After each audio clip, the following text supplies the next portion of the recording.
erkaklarni baquvvat qilib, ayollarni zaif, nimjonroq qildi va shu bilan birga ularni haqqi, huquqlarini himoya qilib qo'ydi.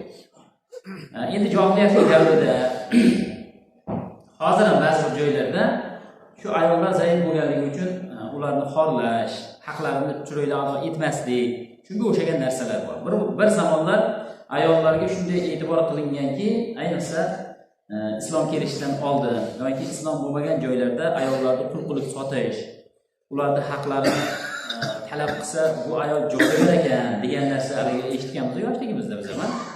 Jodugar degan narsalar. Jodugar ekan bu ayol deb turib, ularni juda xorlashlik holatlar, hattoki ba'zi bir joylarda, mana o'zimizning joylarda ham islomdan oldin xuddi shunaqa holatlar bo'lganda, arab diyorlarida ham qaysi oilada qiz farzand ko'rsa, ular uyat sanaladi. O'zimizda ham yaqin 20 yil, 30 yil oldin. Bolalar qiz ko'rdim degan uyaladi. To'g'rimi? Qiz ko'rdim degan uyaladi. Endi islomni bilyapmiz, dinni bilyapmiz. Alloh taolo dinimizda ayollarni qanday ko'targanligi, qiz farzand ko'rsa oilaga qanday baraka kelishligi haqidagi narsalarni eshitib, bu illatlar yo'qoldi. Shu illatlar yo'qoldi. Mana oddiy misol, sunnat to'y bo'ladi bir zamonlar. 6 ta qilsa ham qilmas. Tovuq so'yib ham qilmas. Yo'riq qilmasdi tovuq so'yib. Qachon 7-chisi o'g'il ko'rinsa, keyin buqa so'yib nima qiladi? Sunnat to'y qiladi. Hali 6 ta erga tegib ketsa ham qilinmasdi ularga. Jahiliyatlik davrda shu edi.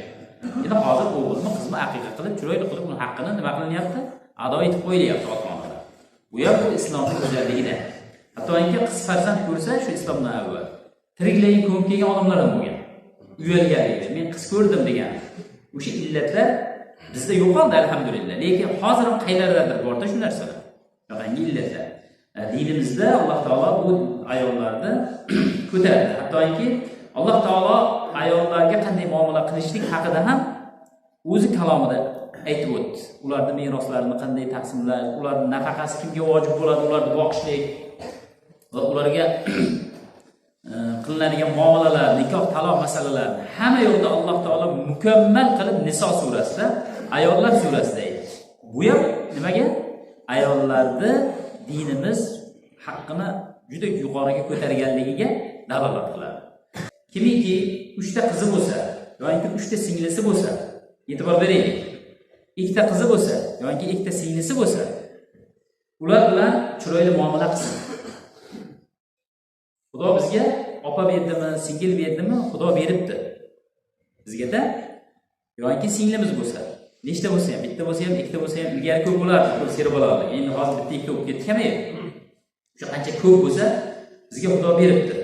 Va payg'ambarimiz ular bilan chiroyli muomala qilinglar va ular haqida Xudodan qo'rqinglar deyaptilar. Ya'ni ularning haqqi bor bizning bo'ynimizda. O'sha haqida Xudodan qo'rqinglar va o'sha inson uchun, ya'ni Xudodan qo'rqib opa-singillarini, qizlarini chiroyli muomala qilgan, ular haqida Xudodan qo'rqqani uchun jannat bor dedilar. Demak, jannatga kirishligimizga bitta singlimiz ham, opamiz ham, qizlarimiz ham sabab bo'ladi.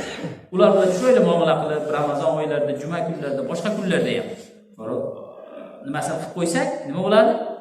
Bizga inshaalloh jannat vojib bo'ladi. Bu ham bizlarga bergan katta ne'mat. O kattalar. Shu katta ne'mat bizda bor. Bizdan kichkina bolalarda mana 20 yashar, 30 yashar, undan pastroqlarda bunaqa ne'matlar kamroq.